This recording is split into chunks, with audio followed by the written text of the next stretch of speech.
a mistake. Hi booktube, it's Marianne at We Last Read Book, and today we are looking at my TBR for July. It is July already, the height of summer. It is bloody roasting here, and I don't physically know how to deal with it because these Scots were not built for heat. We're used to the cold. This is not a vibe. Anyway, so apologies for my dishevelment. My place of work is currently essentially a building site. I am disgusting, I am dirty, I couldn't justify putting new clothes on over this to film, so a mistake. So, need to get this done quickly, out the way, while the sun is still providing me with half decent lighting. I think the last time I was so excited about a monthly TBR was back in February when I was reading the award winners for the Rip Bodice Awards. So that's the kind of energy I'm feeling. I don't know if it's the kind of energy I'm projecting, but it is the energy that I am feeling. So let's just look at the books we've got on the list. So the first book I want to read this month is Hang the Moon by Alexandra Belfleur. So I loved the first book in this series, which was Written in the Stars. And I'm super excited to read this. I actually forgot that I had had this delivered because I'd pre-ordered it. But then I found the package in my hallway. God knows how long it's been there.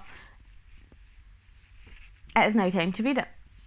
So we met Brendan in the first book. It's Darcy's brother that works with Elle. So he runs this dating app along with Elle. It's all based around horoscopes and all sorts of stuff like that. And he runs this dating app, but he hasn't found the one for himself.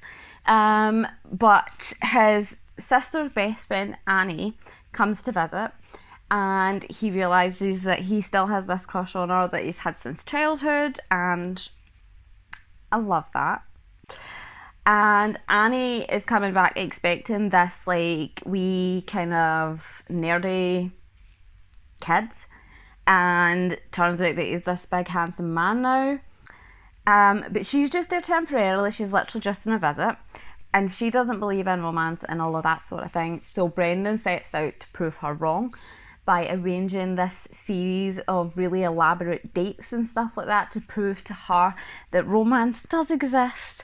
And also it says in the blurb that he is recreating iconic dates from his favourite films, which excites me even further because I love I love romance books, but on top of that I love watching rom-coms, I love period romances, anything you put love on a screen, you put love on a page, and I am 100% invested. So this seems like it's going to be a nice mixture of all of the love, and I can't wait. The next book I'm going to be prioritising in July is Much Ado About You by Samantha Young. This one is about Evie, who came from America to England temporarily. She's currently working in a bookshop, and she kind of gets involved in the kind of close village politics, relationships, friendships, and all of that sort of thing. And she ends up meeting Rowan, who is a farmer, a sexy farmer. But she doesn't want to fall in love because she knows that she's going to be going back to America. So that's a wee bit inconvenient. So we'll see how that goes. The next book I have on my list is actually a thriller, and that is Watching You by Lisa Jewell. And this one is about a primary school head teacher called Tom Joey, who ends up with a kind of obsessive crush on him. Tom, the head teacher's son, who is like a spy and is pure watching Joey's every move and notices that her behaviour's kind of squiff. And Jenna, who is a student at the school that Tom works in, who thinks that he's a little bit suspicious because he seems to be obsessed with one of her friends. And also Jenna's mum is convinced that the head teacher is stalking her. So that's a lot. And also, apparently, there's a murder. So it better be good. The 3 books that I am prioritising on Kindle this month is the Nashville Neighborhood series by Nikki Sloane, and I can't wait to read these. And I know I say, I can't wait to read this every time I talk about a book, but this this series. Okay, so the first book in the series is called The Doctor, and this one is about Cassidy and Dr. Lowe. So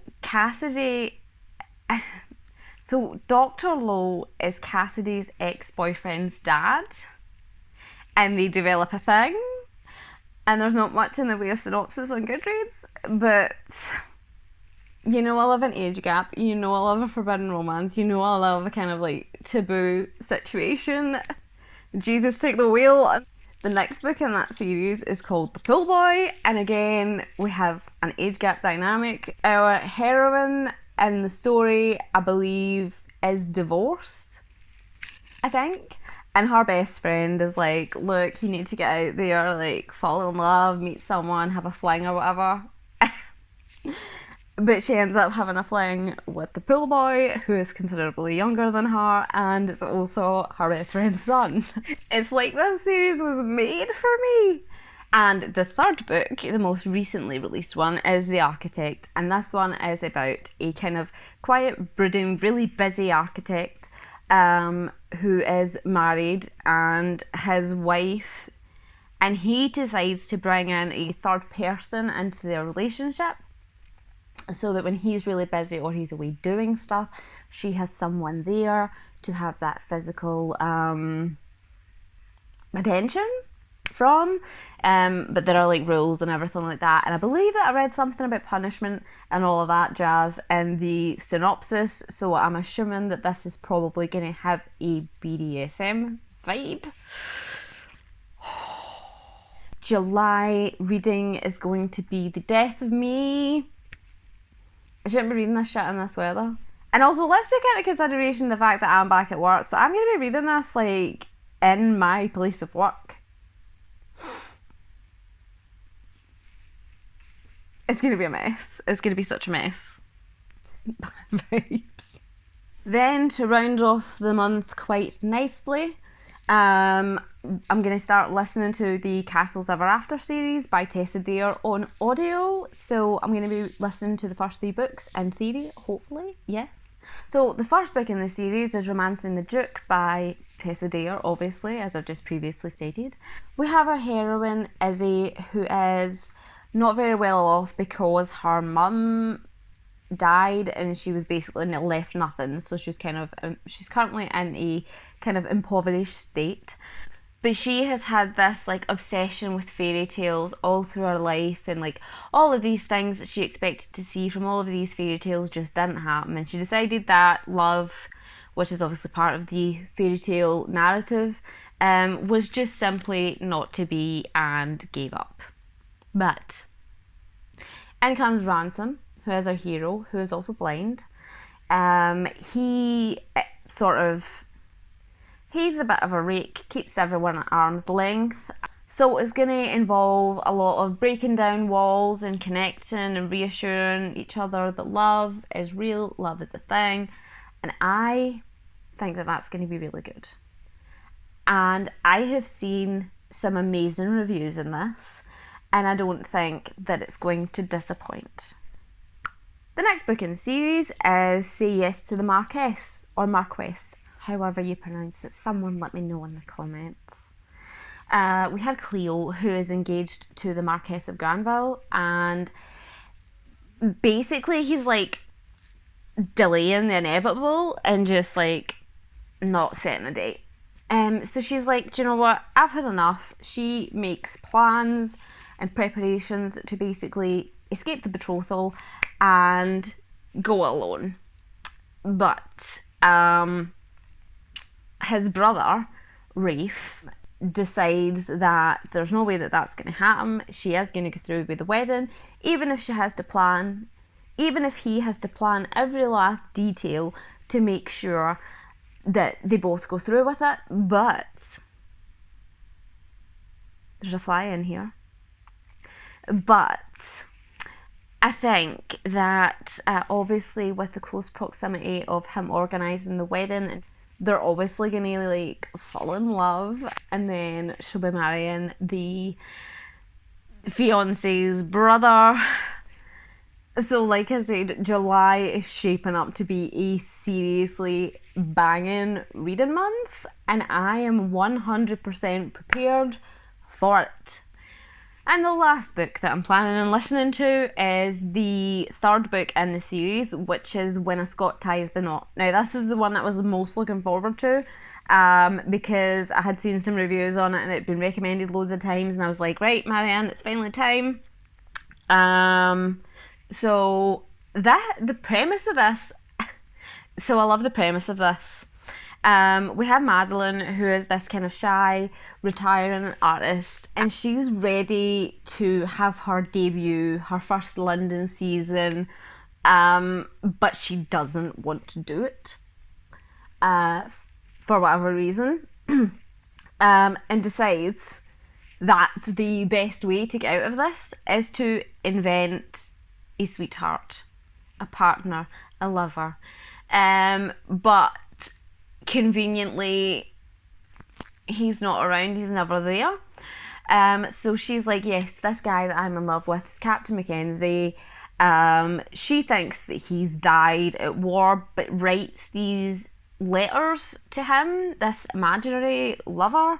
So then she's going through the motions of grieving the fact that he's died for everybody else's benefit to see that and think that, oh my god, this was totally real.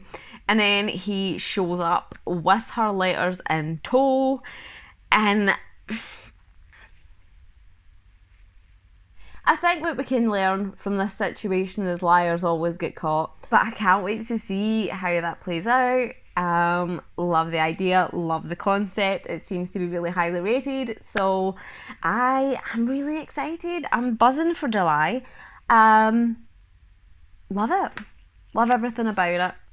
There's other books that I'm hoping to get to in the month of July, but those are kind of the priority reads, and I don't want to be overly ambitious because, like I've said, I am back at work and I'm a busy woman and I'm going to have a lot on. 9 books is realistic at this point, so we're going to go with it. I'm kind of hoping to get A Court of Wings and Ruin finished as well in July, and also the historical romance readathon runs on to the first 4 days of the month as well. It's going to be fine. We're going to squeeze everything in. It's all good. It's fine. It's going to be okay. Like, we're going to do it. Anyway, that is my TBR for July. I am super excited. So let me know in the comments if you read any of these. How did you feel about them? Should I be excited? Should I brace myself for disappointment? Let's chat. As always, any important links will be in the description box, along with all of my social medias. You can come and follow me, add me, we can be friends, talk books, all of that sort of jazz. It's going to be great, and I'll speak to you next time. So, wherever you are, whatever you're doing, I hope that you're well, I hope that you're happy, I hope that you're safe, and I hope you're having a good day, evening, night, wherever. And being the enabler that I always am, I encourage you to go and grab a book, snuggle up, read for a while, grab some chocolate, grab some snacks, you know, make a night of it. Stay safe, happy reading, and I'll speak to you later. Bye!